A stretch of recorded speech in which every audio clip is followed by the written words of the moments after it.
What is up? What is up, everybody? It is your boy Nick from Combat Sports today. We are awaiting the one and only Mike as well. Hope you degenerates are doing great. Hope you guys are ready to make some money. I'm ready to make some money. If you are here in the live with us right now, feel free to drop a comment, like, share, subscribe, share with the homies. Because I'm ready to rant. I'm ready to talk some shit. I'm ready to get belligerent and pissed off, which there's nothing on earth I love more than, getting pissed off and ranting for you great people. We're talking about the UFC 308 card, Topuria versus Holloway. It's a pretty good card. It's way better than UFC 309, which fucking sucks when you look at it from a pay-per-view perspective. So, yeah. What up, TJ? Appreciate you being here, my brother. I don't know. I'm looking like a handsome woman right now. I'm going to be completely honest with you. Hair and the bangs and all. So, we got NBA action back. I know no one's here for the NBA action, but, either way, we got NBA action back. It's one of the best times of the year, in my personal opinion, because you have everything from NFL, fights, hockey, shit. You name it, we got it. So, with that being said, y'all, I'm going to pull up this UFC 308 card. I don't want to really start talking too much about fights without Big Mike here. So you guys are just going to have to deal with me either ranting a little bit or you can jump in the comment section, throw a few comments, and then in that case, we could chop it up. So that being said, jump in, say what's up, holla at your boy. For you degenerates that are on right now, the Suns and the Clippers over live is a minus 115 for 197.5 points over. They're getting to a scoring spree right now. I like that over a lot. But for you non-degenerates, what's up, guys? Let's talk a little bit of MMA.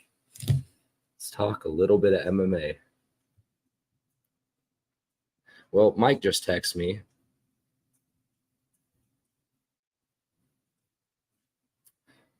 Waiting for him to jump in. I feel like it's a lot better. I'm not as good.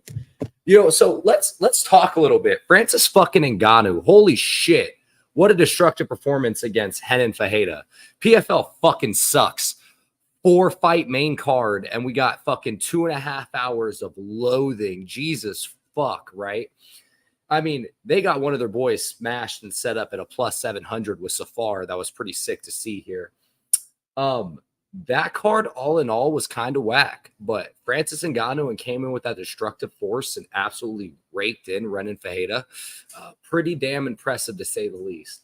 I'm not going to lie. I thought Renan Fajeda, everyone got damn good odds on Francis Ngannou by knockout at damn near even money. So pretty impressive to anyone that got that here for you. I was on Renan Fajeda, and I'm not ashamed to admit it. So that's what it is here for you. Let's see here. UFC 308. What fights are you guys most excited for? That's what I'm curious to know.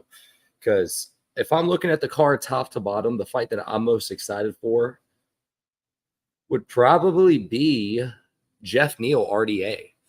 Yes. A streaking of a loss, Jeff Neal versus a old RDA. But I love it. It's a style points fight. It's a fight that someone that can push Jeff Neal to the fence.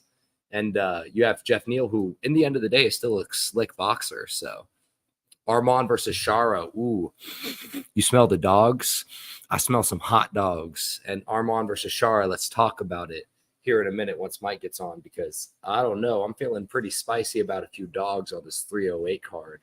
I think we're going to make a little bit of money, baby. A little bit of money. I'm pretty stoked about this here. Dogs will be barking, my boys. The dogs will be barking, my boys, and possible maybe one girl that is joining a part of this chat. Uh-oh. The king is here. The king is here. Mike. Mike, how are you, baby? Pretty good, dude. I'm super hyped. I'm super hyped for the card. I was rushing over here. I'm about to have some fun talking these fights with you. Is that a Justin Campbell or a Dwayne Wait, it can't be a Dwayne Haskins, but is that Justin Campbell? What number do you think it is? Is it 17? Yeah. Oh, is it Scary Terry? Yes, but Okay. check this out. Check this out. I have another Redskins jersey. It's number 17, and it's not Scary Terry. If you can name him, I'll be insanely impressed. He's a legend. So it wasn't Justin Campbell. Quarterback, a black quarterback.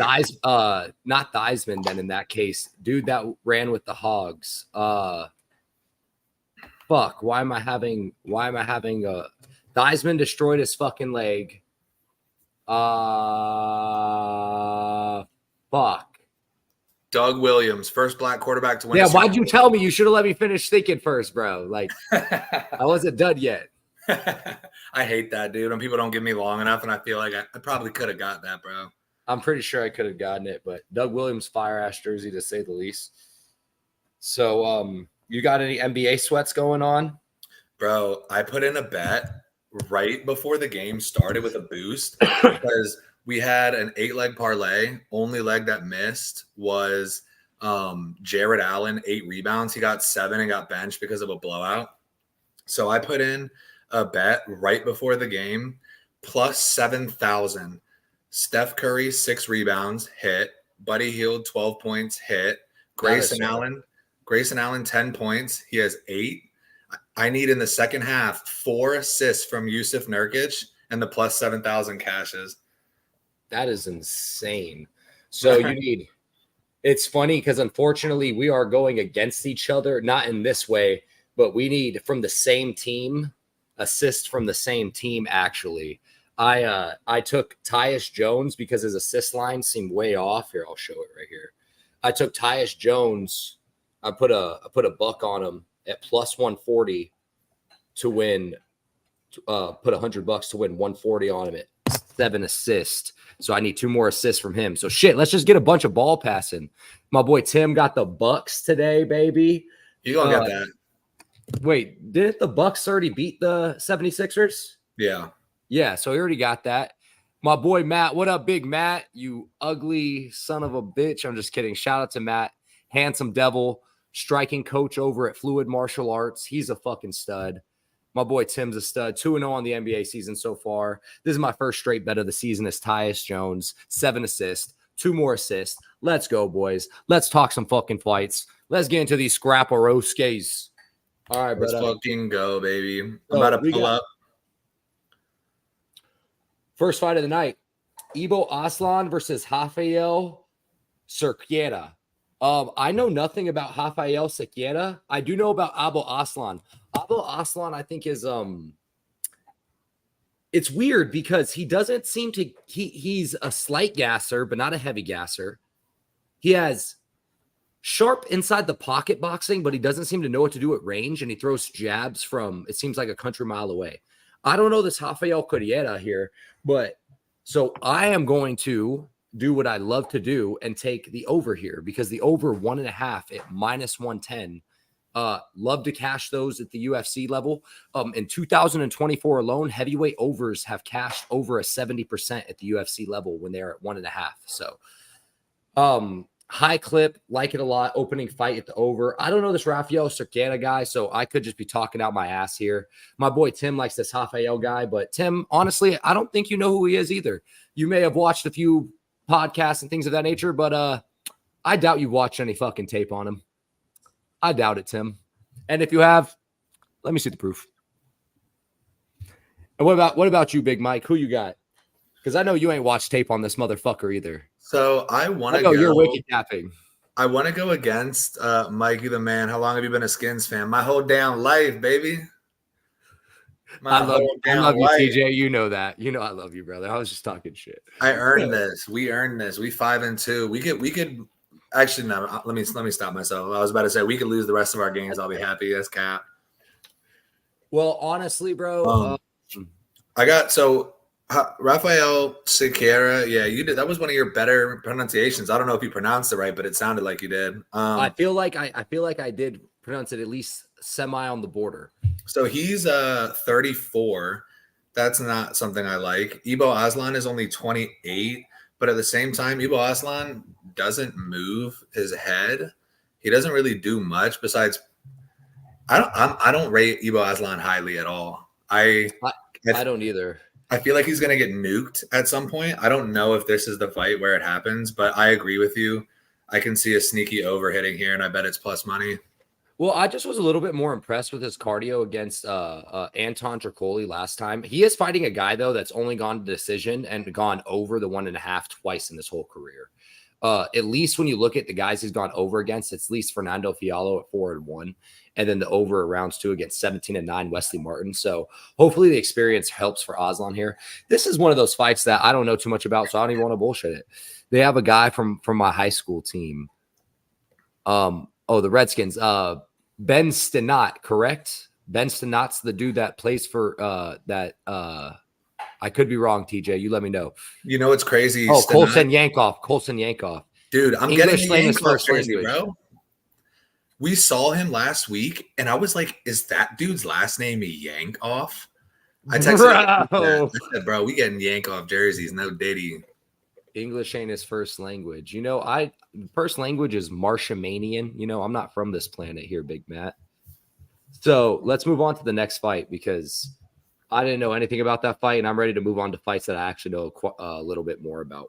According to Tapology, Bruno Silva versus Ismail Nardiev is next. So you have the Austrian Wonder Boy versus Bruno Silva.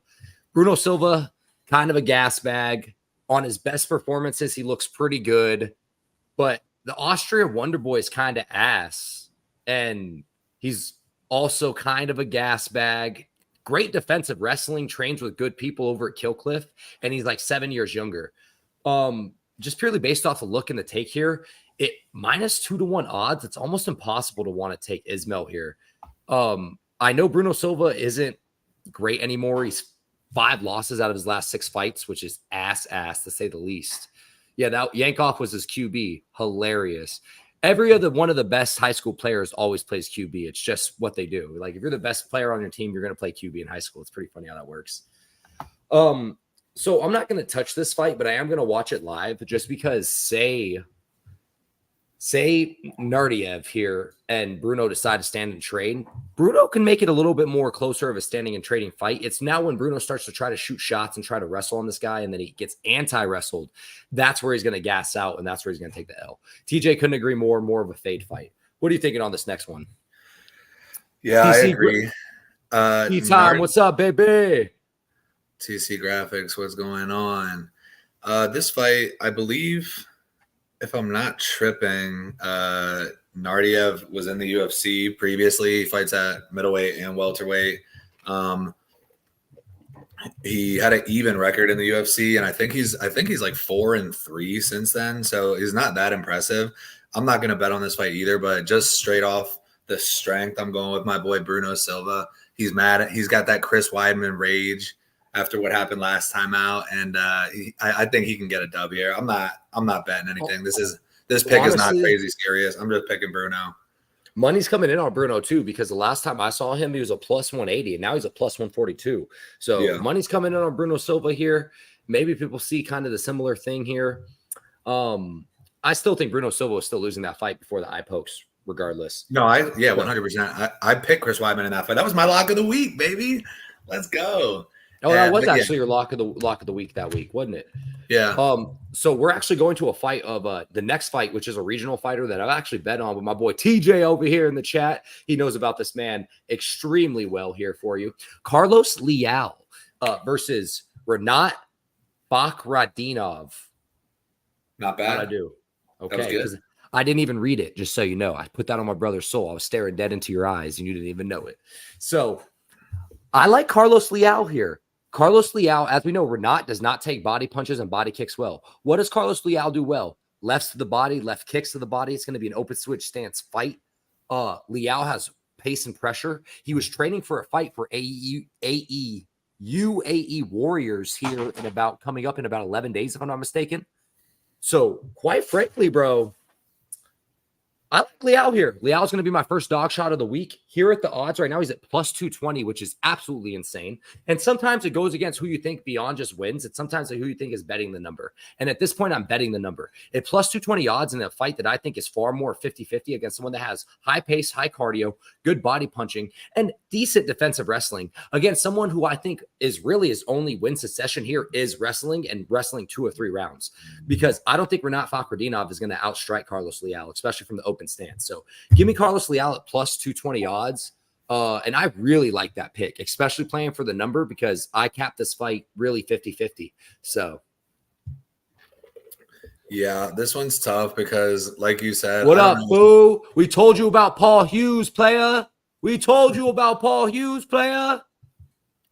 I don't know as much about Carlos Liao, but he's a couple years younger. He's also a couple inches shorter. They have the same reach. The only thing that worries me about that is if Renat Fakhretdinov gets his wrestling off, and it could just turn into a 3-round wrestle fest. And maybe Carlos gets up, he has a moment or two of success, and then he gets taken down again. I think for me, let's say this is one of your things. How well did you tape this fight, if I may ask? No, Renat Fakhretdinov's a pressure wrestler, bro. He could probably get it off against a lot of the guys in the division. Renat, if he can't get his wrestling off, which we saw against Aleki Dos Santos, and I forget what was the last fight that he also had a draw. It was Nicholas Dalby, but he did get it off in the first round. Yeah, that's the thing. He gasses himself out by 7 minutes. And that's what I was about to say. Carlos Liao has 5-round cardio and pace. And that's what I was about to guys say. like Sadhu say.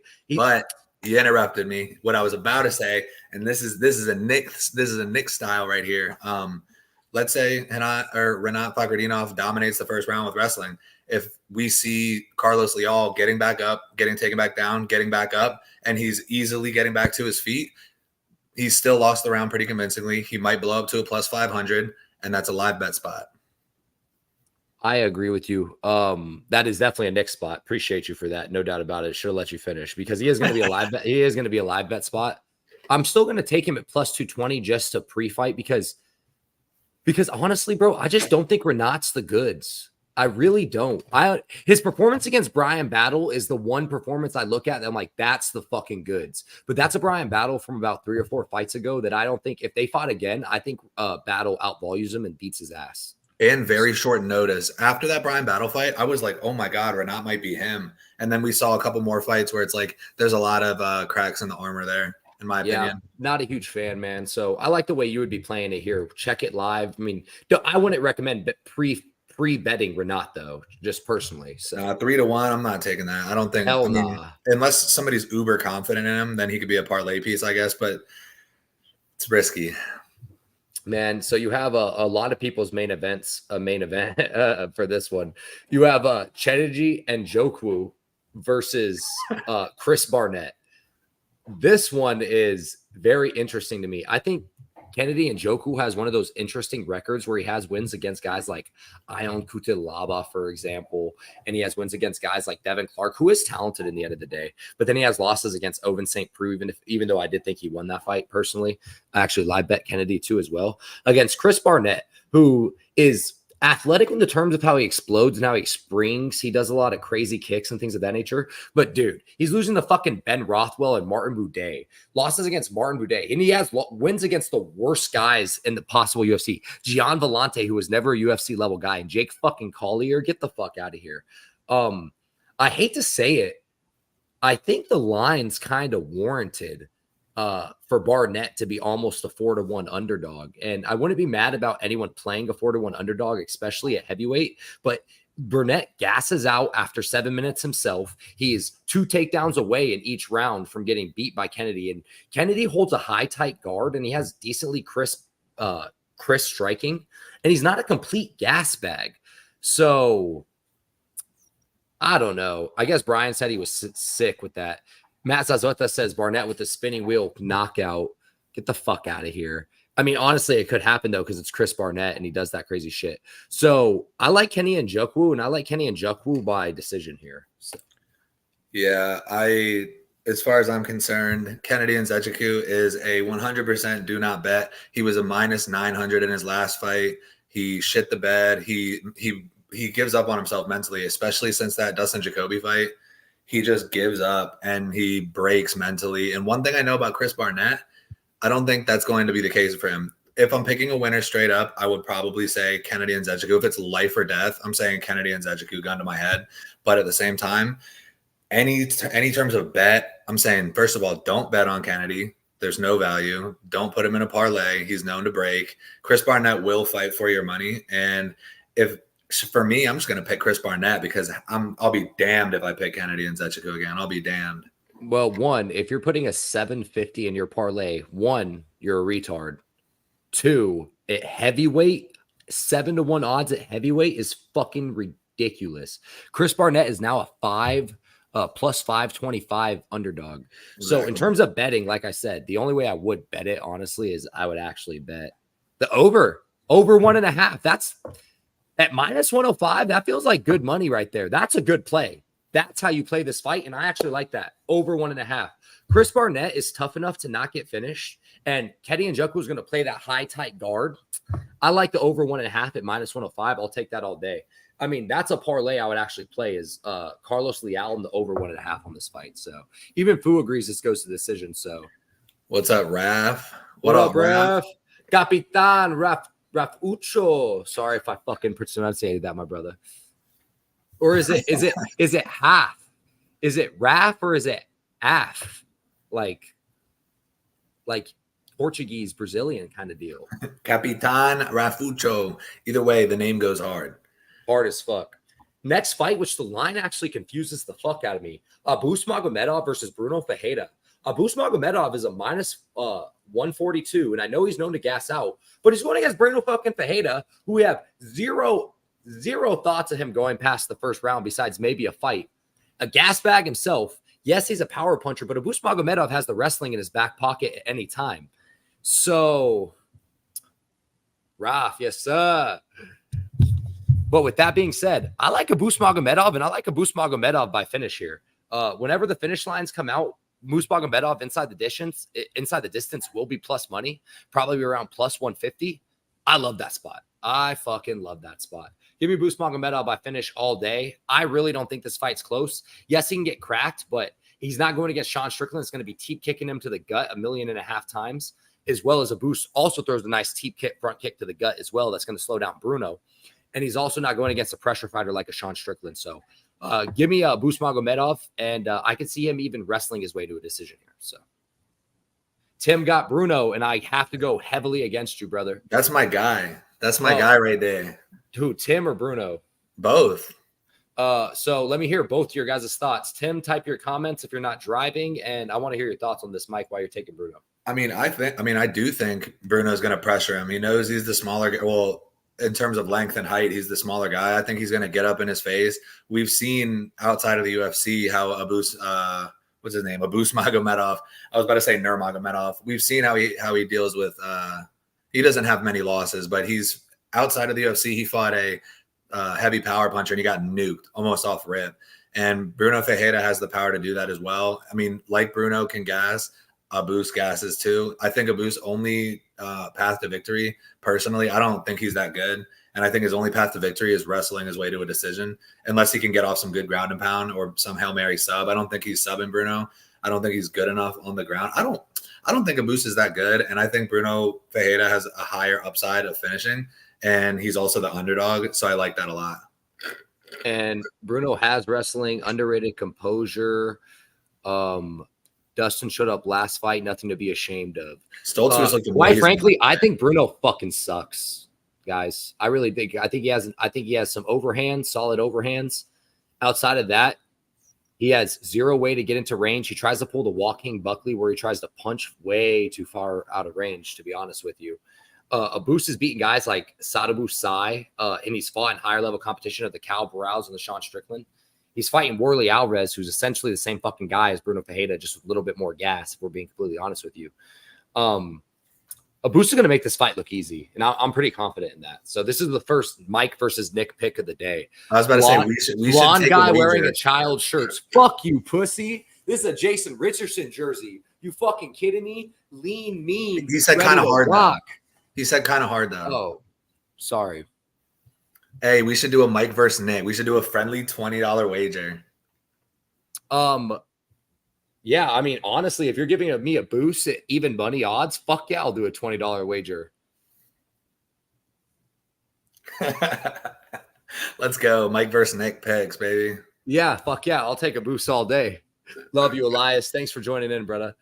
Yeah, so let's move on to our next one. You like Bruno Fajeda. TJ likes Bruno Fajeda. I hate going against my boy TJ, but it has to be done. TJ Sharp. Mateus Rebecki versus Maidabek Orobai. I probably killed the first name. But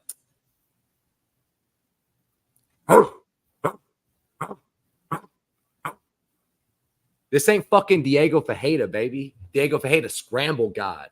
This ain't the scramble god, the jiu-jitsu king of MMA, Diego motherfucking Fajeda, baby. This is Orobai, who has one path of victory, and that's pushing this guy to the cage. Okay, let's talk about Mateus Rebecki. He can outstrike his ass. Bet. More power than him. Bet. As long as he doesn't gas out in the third round. Smack, smack, smack. Rebecki to win 2 or 3 rounds, possibly finish him. Hammer, hammer, hammer. Dog time. Ho, ho, ho. Let's go, Mateus Rebecki, plus 250 odds. Fuck the world. I like it. I like it. With me too. A lot of people. Elias and Matt versus the blonde guy. Set it up, Dana. Sounds like 2 pussies scissoring, trying to fight me. All right, Mike versus Nick versus Matt and Elias. Motherfuckers don't know how big motherfucking Mike is. Let them know how big you are, Mike. Big boy, heavyweight. I like that idea. Let's get it. But Mateus Rebecki. It's funny. Elias likes that idea. I can walk literally 20 feet to my right and go handle that first half of that fight. Elias is my bitch ass roommate. Ho. I didn't even know that. That's geek. It's so funny. Anyone who thinks that punching bag Max Holloway will beat Topuria is a loser. Amir, can you wait until we get to the main event, please? We have like 6 more fights. We're going to get there, brother. Trust us. We haven't gotten there yet. Elias. Didn't land one of those, and my dog had my back. Elias on my shoulders versus Mike. And he had the purple do-rag on. That's pretty hilarious. Oh, Amir. I remember was here last week. What up? Joey gang. What up, Amir? $500 early Topuria money line, 200 odds, easiest 250. Hey, we're gonna get there. Right now, we just discussed the Boost Magomedov versus Bruno Fajeda. We just discussed Mateus Rebecki versus Orobai. Who is your pick for Rebecki Orobai? I see, like Elias is a loser thinks Holloway will dog. The way that Orobai fights, and he kind of gassed against Brenner. Brenner's really good. Rebecki's pretty good. The thing that comes to mind for me, like the concern point, obviously MMA math, throw it out the window, but the way Rebecki looked against Fior, and at the same time, Nick Fior, I guess, is tough, and Rebecki was just trying to take his head off, and he gassed himself. But the way that, I don't know, I just feel like Rebecki is subject to gassing at plus 250, and with your confidence in him, it makes me want to take him as well. But Orobai has this weird, I just feel like he's going to be able to employ his game plan better than Rebecki's going to be able to. This is the tough one for me. I think it's going to be a fun fight. Hopefully good scrambles, good ground fighting, not just like Orobai sitting on top of Rebecki and just kind of like maintaining control there. I hope that's not the case. I hope that it's a fun fight. I feel like it could be. I think, and then the over. I don't even know if I want to take the over 2.5 at minus 145. This fight is sus to me. I think again, it's about playing the number at plus 250 odds. I love Rebecki here for you. Another big thing about Rebecki too, like I said, is if it comes down to game plans and it's Rebecki standing up versus Orobai anti-wrestling him, because what happened with Rebecki is he hurt Diego Fajeda in the first round and went for the kill. And he gassed himself doing that against a scramble god like Diego Fajeda. If people don't know how good Diego Fajeda is, they need to go watch Gregor Gillespie versus Diego Fajeda, or Diego Fajeda versus Anthony Pettis, or Diego versus Fajeda versus Daniil Barriouche 2. Like, dude, Diego Fajeda's like that for real. Only loses to the best guys on planet Earth, and that's a fact. I like Rebecki at the 2-1 odds here a lot. So I know it's not really a huge play fight for you, but maybe watch how it goes after the first round and see if you like the live line. So even if you can get Rebecca at even money, there's nothing wrong with that. So Brackets has a chance to save MMA. Oh, we're going to get there, Moises. We're going to get there. Next fight, which is my favorite fight of the night. Say what you want. Jeff Neal versus RDA. Fuck yes, I love this fight. This is such a great style matchup. You give your breakdown first, brother, because I'm too hyped to talk about this. Jeff Neal versus RDA is very interesting. Jeff Neal, 34 against Rafael dos Anjos, 39. Jeff Neal has a slight height advantage. I think they have the same reach. No, Jeff Neal has a 5-inch reach advantage as well. I always want to pick Rafael dos Anjos. I always want to pick him. And I genuinely think he has a chance, but I can also see a realm where I want to say I can see a reality where RDA can't get Jeff Neal down and he gets boxed up. But at the same time, bro, something is telling me pick Dos Anjos. I just have a weird feeling he gets fucked up. But I also I feel like he's gonna win, but I think he might get fucked up on the feet.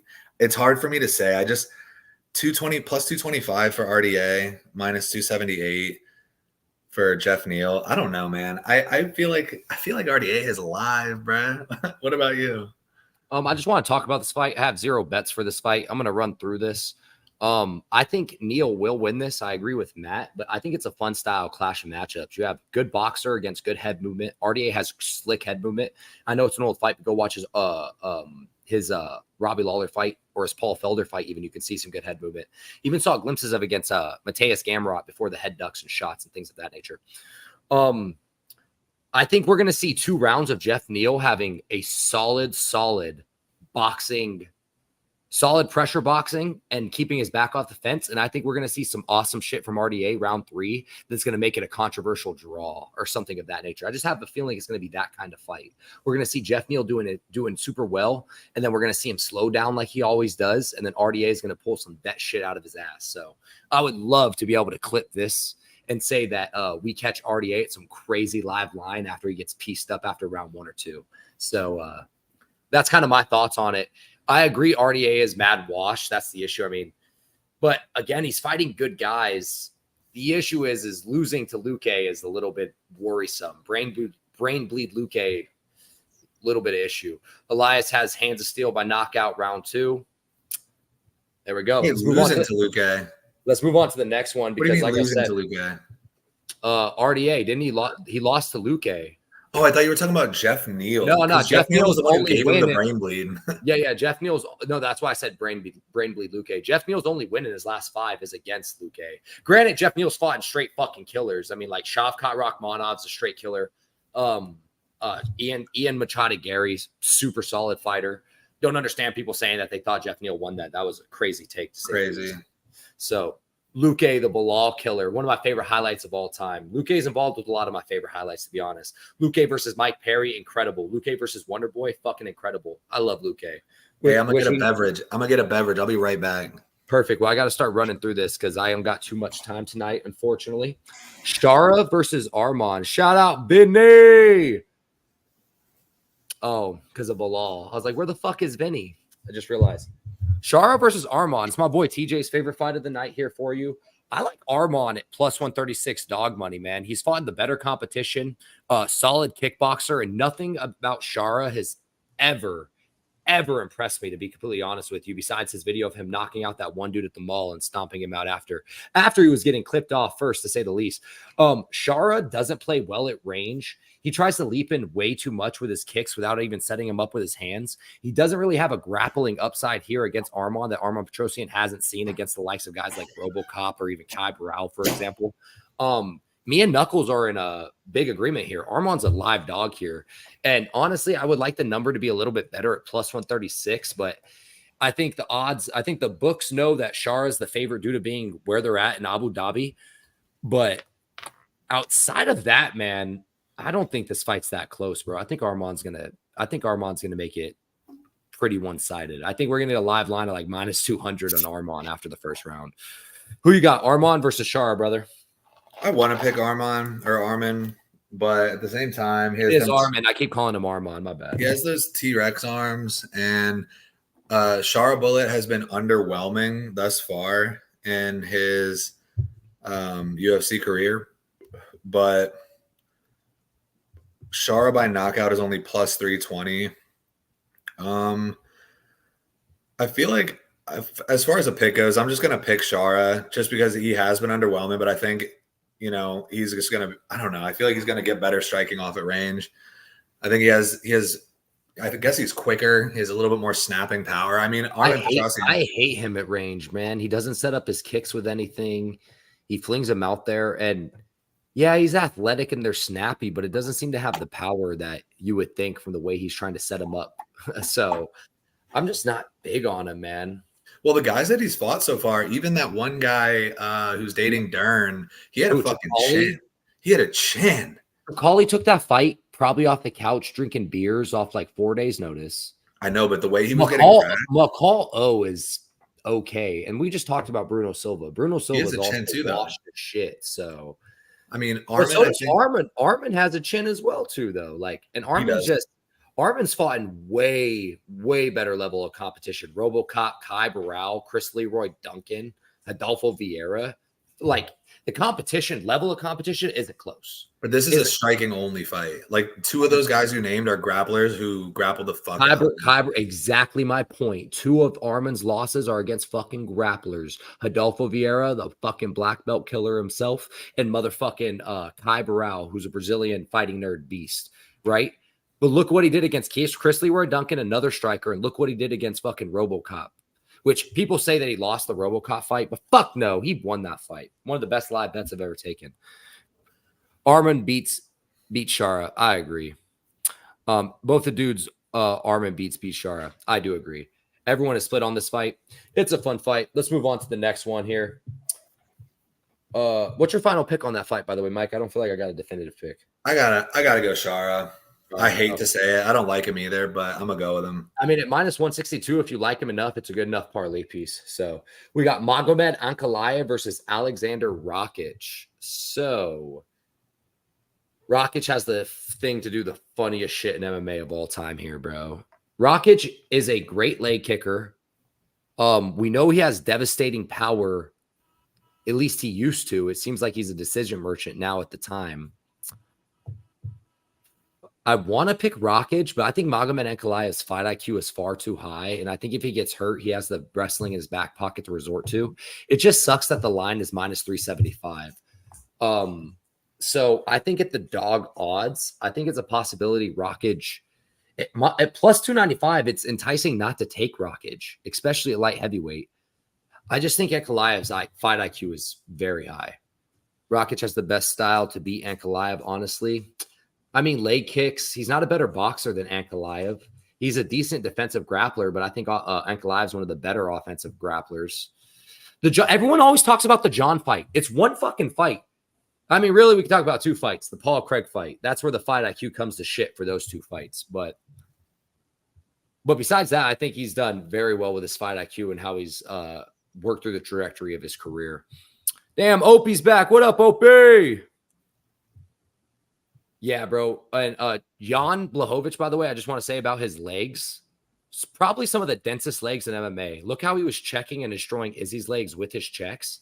And everybody that tries to go leg for leg kick with Jan, it just doesn't end well, it seems like. He's the best checker of leg kicks ever, dude.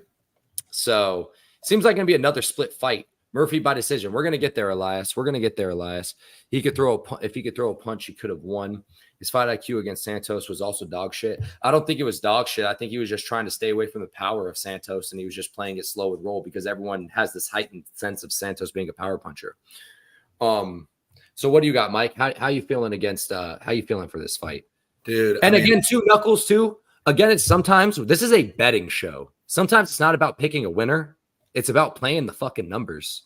And the numbers at 3-1 are, and so you understand this. You like Rakic here, and I like Ankalaev.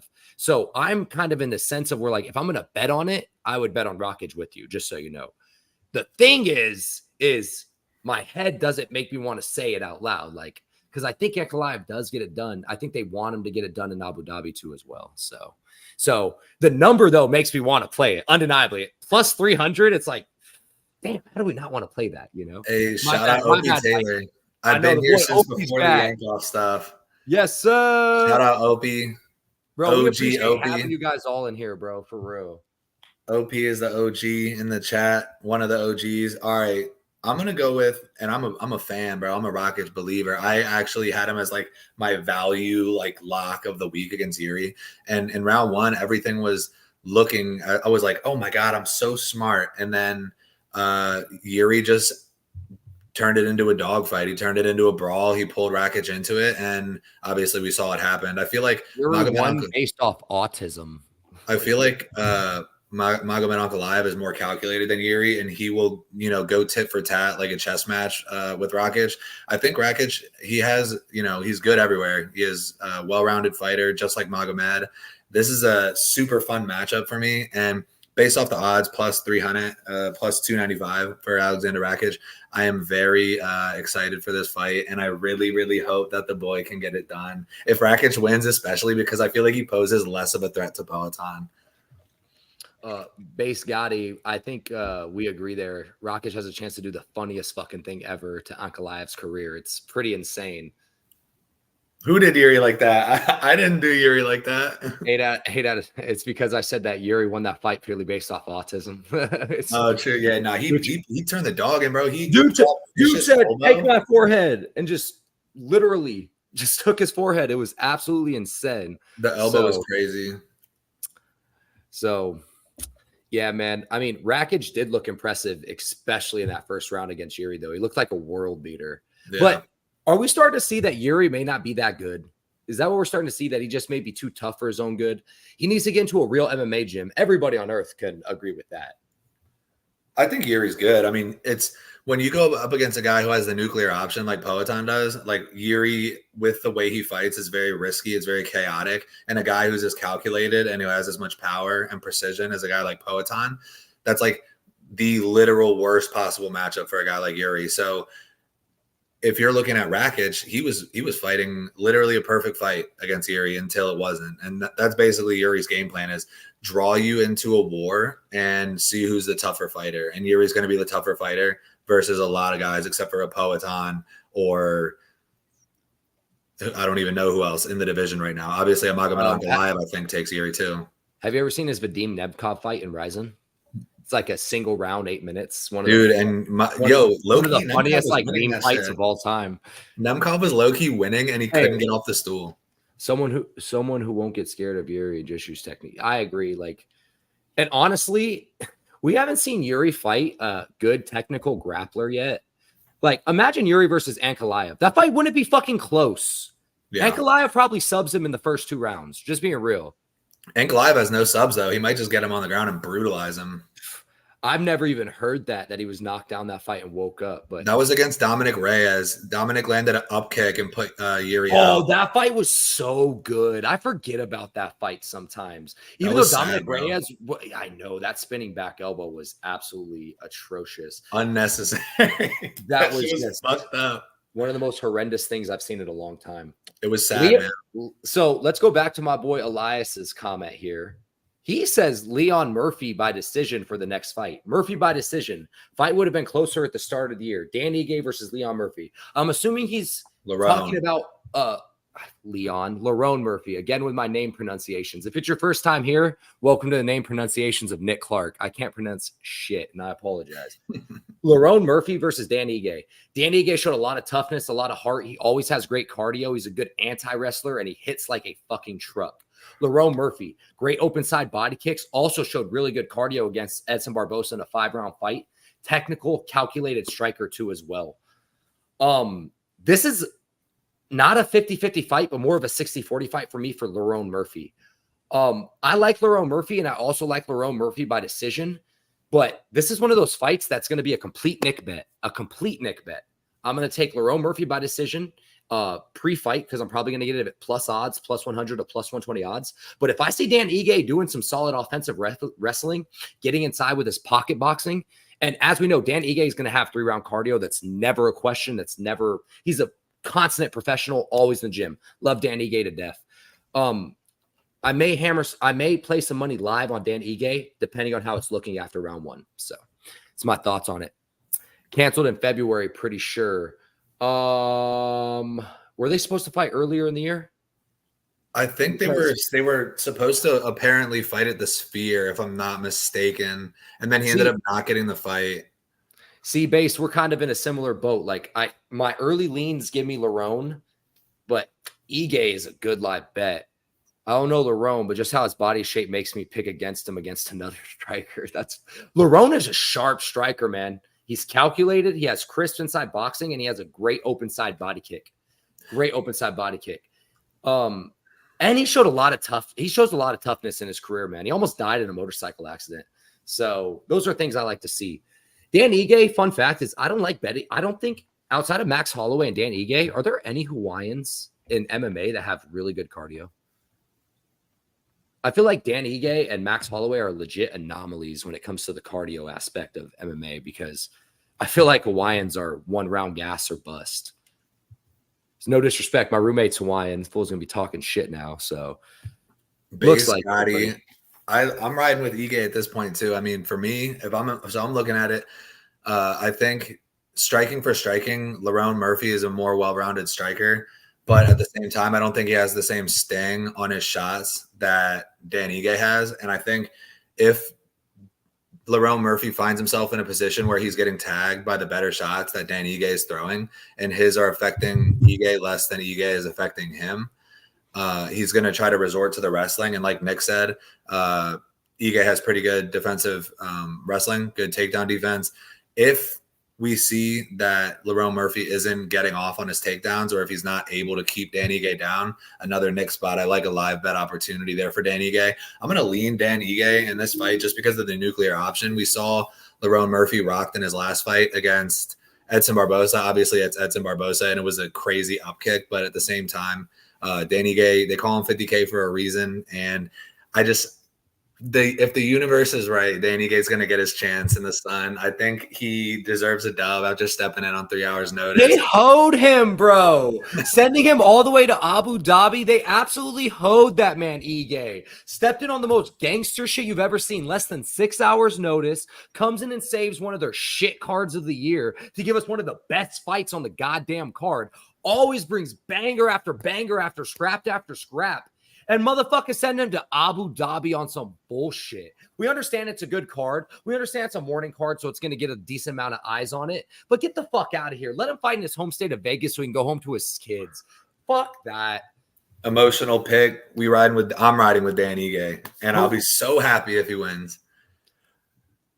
You guys making me low-key go Ige. Again, Elias, this is, again, the Nick play by definition. Lerone Murphy by decision pre-fight, and then as you're watching the fight, if you like the way Ige is going, you take him live because you're already going to give him a good lives pre-fight. But if he loses the first round and you think Lerone's starting to slow down even a tad bit, you know Ige is almost guaranteed to win the third round. He wins the third round of almost every fight he fights in. It's like a lock. If you had single round betting wagers on it, I would wager on Dan Ige to win the third round every single time. Hammer, hammer, hammer spot. So yeah, let's move on to the co-main event, which gang. Dog of the week, mother, dog of the week.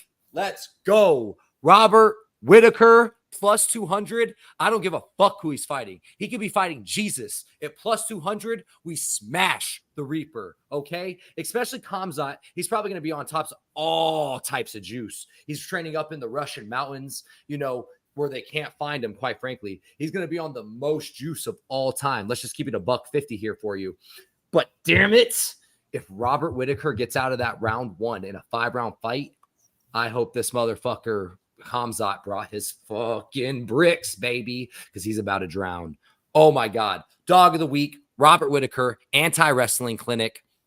Let's fucking do it, Robert Whitaker. Let's see that left-right high kick combination that we all love. Let's see you work the body. Let's see you anti-wrestle against the cage like you do. Let's see you switch with the wizard like you do. Best dog fight in MMA. If you understand the wrestling dog fight position, go watch a compilation on Robert Whitaker dog fighting. Jesus fuck.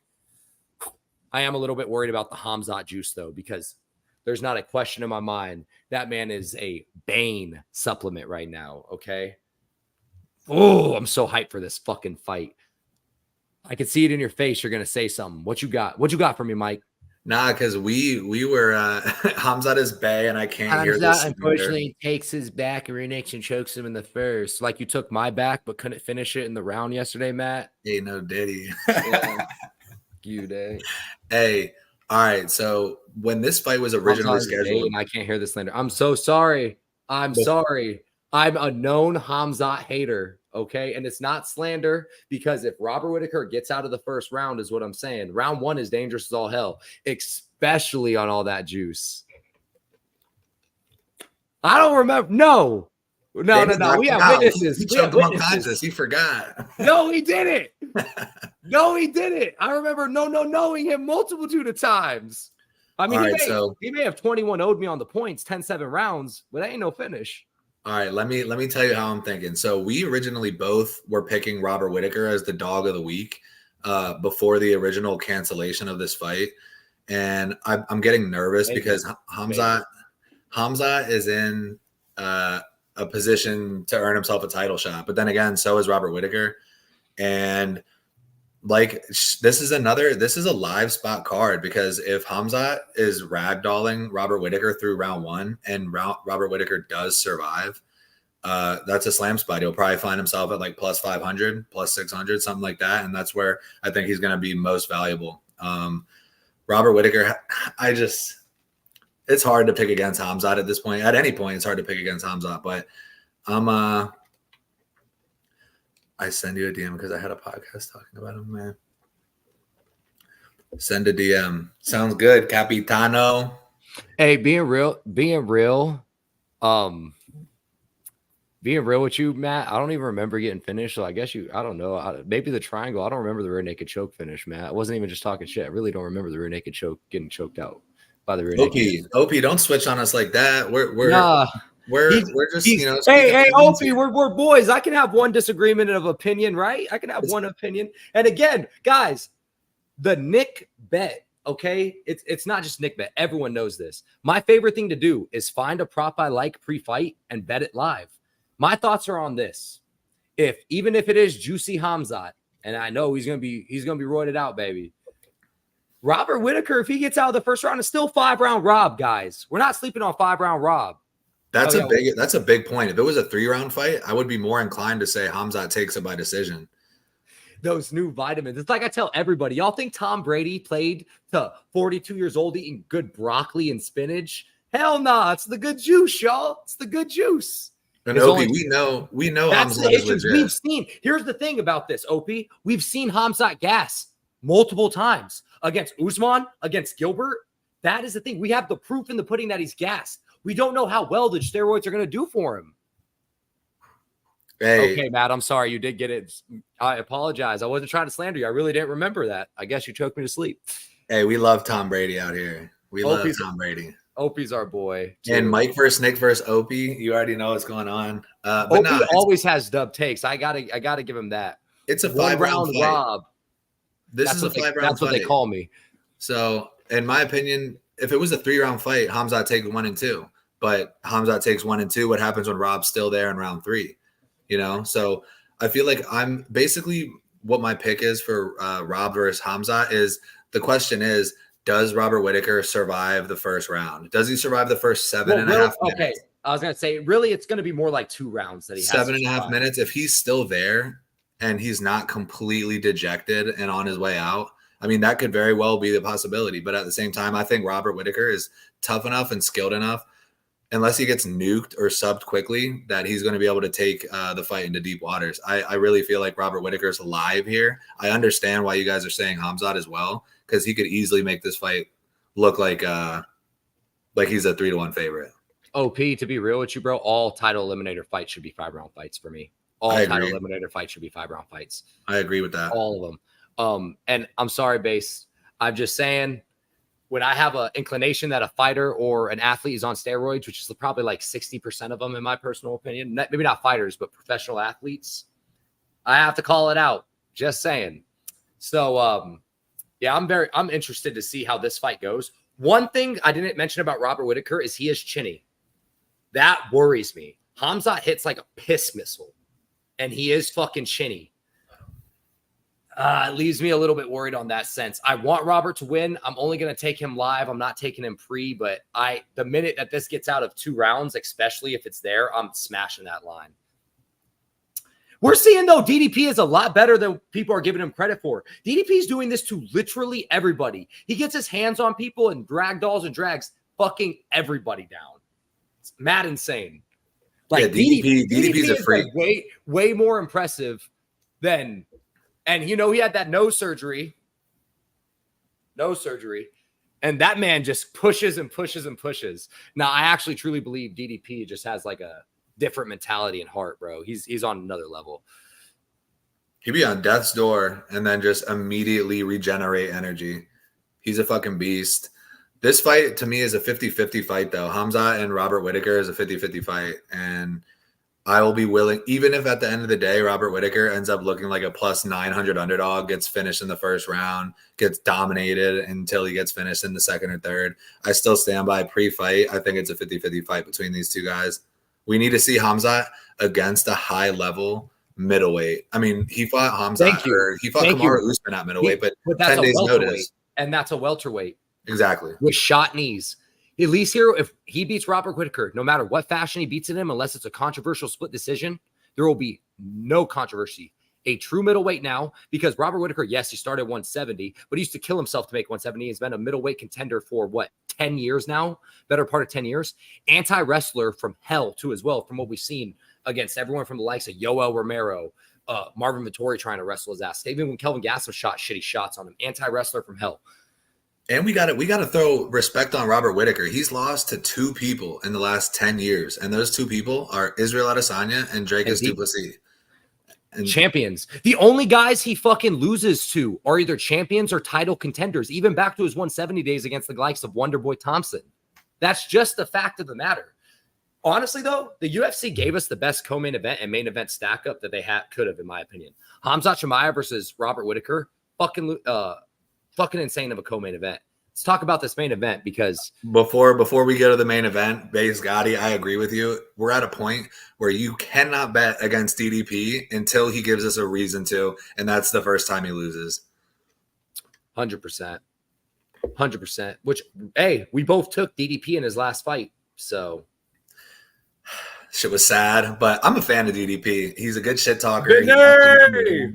Hey, shout out Vinny.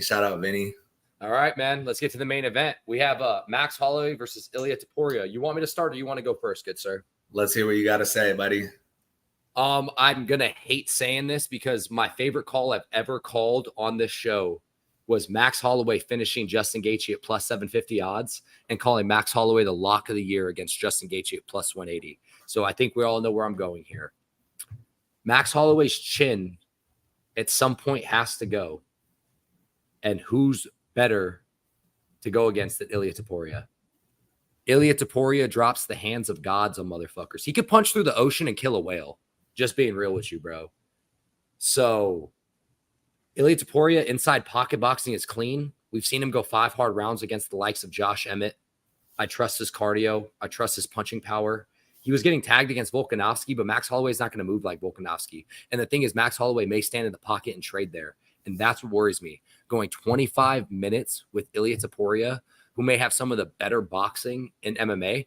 And when people say the best boxing in MMA, they need to go watch the likes of guys like Adrian Yanez, and kind of pump the brakes here as a huge boxing fan, boxing over MMA fan personally. Yeah, Ilia, I think, is going to get it done. Unfortunately, I think it's going to be the first time we see Max Holloway get finished. And I hate to say it. Just so you know, I'm just teasing. Rob got a chance, but it's small. He fought plenty of real middleweights. He killed Sean, Roman Dolidze, Jack Manson, all do skill for skill and pound for pound. Oh, well, yeah. I mean, either way, we just don't want you to go, OP. We'd like you fucking being in here in the group chat. Don't dip on us. Give us all the shit you want. Just don't dip. Fucking stay and talk shit all you want, baby. Let's go. So overall, unfortunately, guys, as much as I would love to see Max Holloway win, remember, I'm not betting this fight because I just want to enjoy the scrap. I'm going to take Ilia Topuria because in my mind, Max Holloway's chin is eventually going to go. He's had the most significant strikes landed on him in UFC history. And I don't care who you are. The chin goes at some point, and we've seen it get slipper and closer. The ass whipping he took against Volk, even though it was more of a slip against Gaethje, he still got kind of rocked and dropped against Gaethje. Yeah, I'm gonna take Topuria. It's funny Chris because Curtis. you have been Bro, Chris Curtis is super solid with his Philly shell. He just has way too many defensive lapses. Sucks, man. The Philly shell is not good for MMA. Holloway survives the initial stammer, then batters Topuria. Top turtle for the last 3 rounds. I would love that. And on top of that, that'd give me a live betting opportunity. If Max could survive that, and I see even an inkling, there's the Nick bet right there, an inkling of gassing out by Ilya. It's time. So, and Matt says low-key Korean Zombie was tagging him up for me. So the way that I'm looking at this fight I don't here, remember the zombie touching Max at the, all. the way that I'm looking at this fight, so when Max Holloway went into the fight, when Max Holloway went into the fight against Justin Gaethje, he based on his thing. Okay, Justin Gaethje has power. We know this. He floated around the outside. He used those spinning kicks that were devastating. He was able to keep his distance, tire Gaethje down. Obviously, he landed that shot that broke Gaethje's nose early with the spinning kick. But I think that he might go into this fight with Ilia Topuria with a similar game plan. Float around the outside, get in, get out, use those kicks to keep him at range. Is Ilia going to catch him and get under the ground? Maybe. Ilia is really powerful. He's a good boxer. He's a great boxer. But I don't want to bet on this fight either. And I definitely, because me and my friends have been talking about it for the last year, 2 years. This has been a conversation is Max going to get cracked? I know it's going to happen at one point. And I've been watching him for so long, since I was a teenager, I guess, a mid-teenager. And we're when he finally gets knocked out, bro, I legit might shed a tear for the boy because he is a legend of the sport. I cried during Tony Ferguson's loss against Michael Chandler. I'm not going to lie, bro. Dude, that shit sucked. I legit put my head down and just had to take a breather. That shit sucked. I think he has a chance, man. The Foo and Vinny are being ops in the chat today. Hey, a little inner chat beef is always welcomed here. This is a safe space for the beef. I do think Max Holloway is live though, man. And obviously Ilia Topuria has that power. I mean, he was whooping Josh Emmett's ass. He couldn't finish Josh Emmett. I cry after every Tony fight. It makes me sad as fuck. I think Max is live, man. Hey, Base Gotti, so what do you think? You think Max is getting a late finish or is he going to win by decision? She says she batters in the last 3 rounds. That's a good question. Does he finish him in 4 or 5 or does he get the – I had tears when Max lost his belt to Volk. It's hard honestly, to see this is finished. Real quick before I go. I have actually a thoughts on ideas. I was actually thinking about starting a little segment called the Casuals Corner and going and rewatching fights that people consider close and going and rescoring them. Essentially like Discord style. So if that's an idea that you guys would like, let me know because I know Max Holloway Volkanovski too was controversial. A lot of people had Max winning that fight, which every time I rewatch that fight it comes down to round 3 and I think Volk wins round 3. I think Max wins by decision. All right, Based. The day Mac gets slept is the day I cry more tears. Well, brother, sister, unfortunately, I think we're all going to be crying some tears on Saturday night.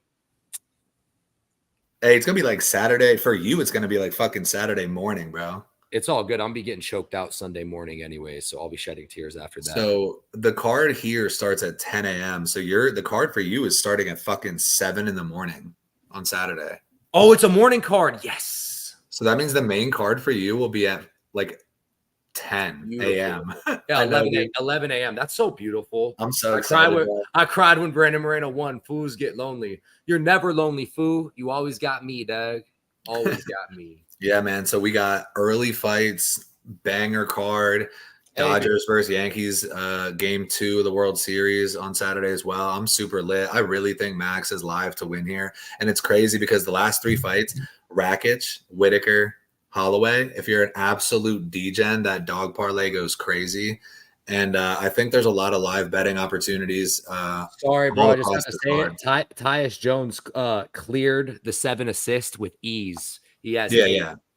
By the way, sorry for jumping in that. Just had to say.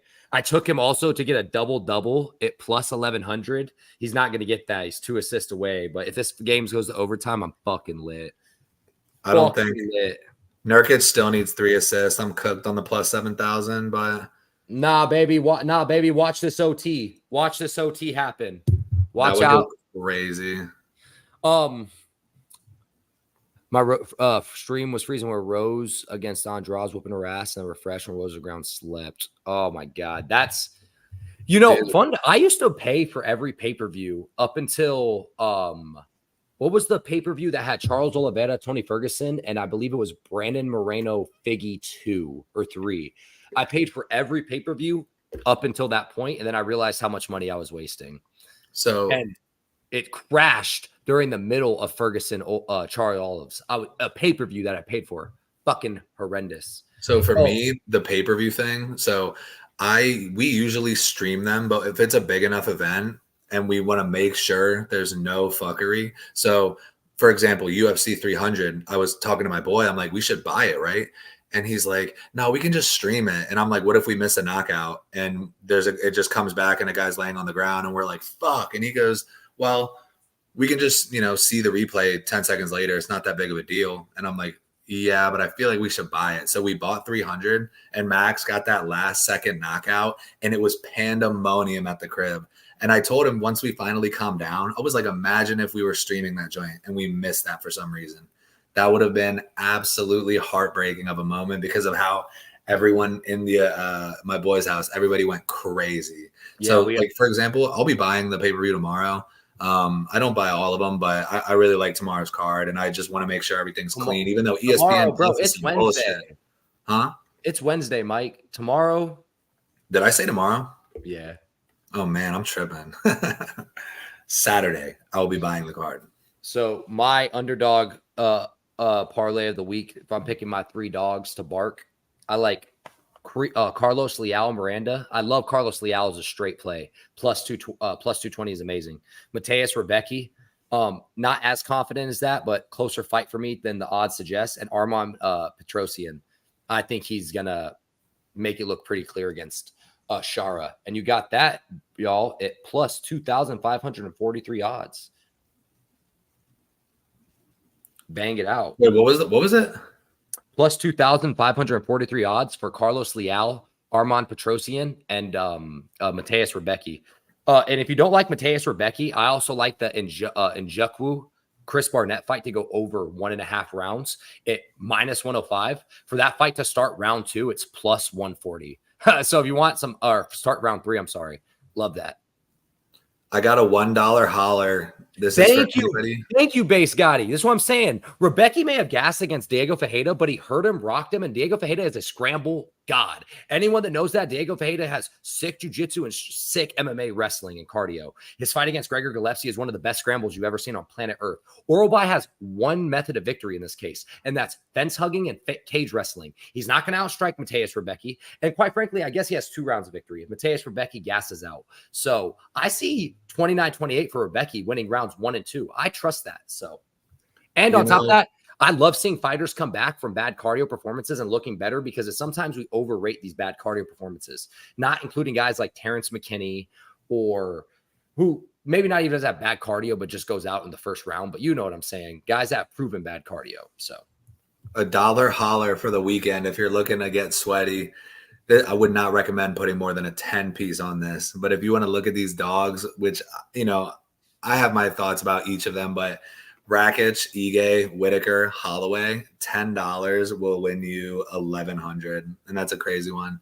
Also, I feel like unless it got canceled, we forgot one fight, which is Farid Basharat and Victor Hugo. Oh, I think that fight's pretty one-sided. I think Victor Hugo has nice hands, good striking, but Farid Basharat should sub him. I like Basharat by sub. I feel like Victor Hugo's live by sub too. I'm not gonna lie. Plus 500 underdog. I'm not very high on Hugo myself personally. The Basharat brothers are coming to an end. After Javid's last performance, Farid is due. But it is what it is. Yeah. But all right, man. So with that being said, we had another good stream. I got to get out of here. Yeah, I gotta. We went a tiny bit longer than I was expecting. I'm about to. Usually we do about an hour and a half, but I have to go hit a steam room right now. So unfortunately, I have to get up and get out. So before I go, I'm gonna do an off top parlay of the week that isn't just dogs. If I'm gonna go for my parlay, let's say we'll throw in Bruno Fejera.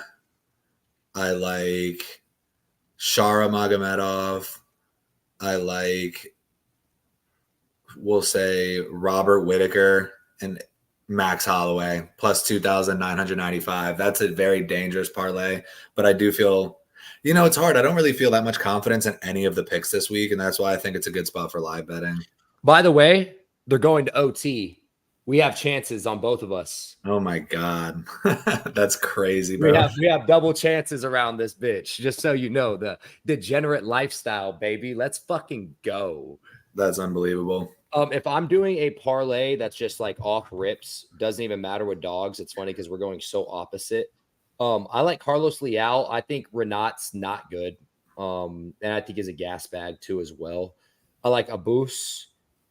And I would like, where is my over for Njukwu Barnett? You're cooking here. And